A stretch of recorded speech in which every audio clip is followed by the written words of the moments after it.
Questa è la mostra temporanea che abbiamo in questo momento, che è dedicata a Richard Meier. È una retrospettiva dei 50 anni di carriera di Meier e dei suoi collaboratori. È articolata in 2 sale. Nelle varie sale noi abbiamo sia i modelli che i disegni originali e le foto.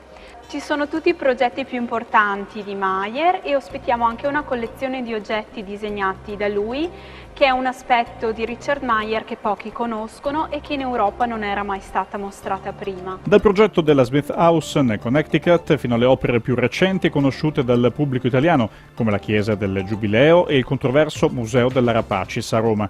Per gli appassionati di architettura fino al 28 luglio l'appuntamento da non perdere è senza dubbio alla Fondazione Bisazza di Montecchio Maggiore nel Vicentino, che ospita un'ampia e inedita retrospettiva dedicata a Richard Meier.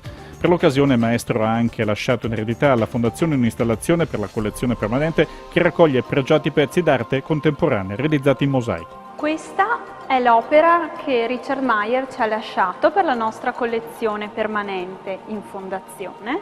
Si intitola Internal Time ed è un giardino geometrico fatto da colonne interamente ricoperte di mosaico 10x10 mm bianco. Ogni colonna ha una diversa inclinazione e questo permette al visitatore, quando vi cammina attraverso, di avere una prospettiva diversa ad ogni passo.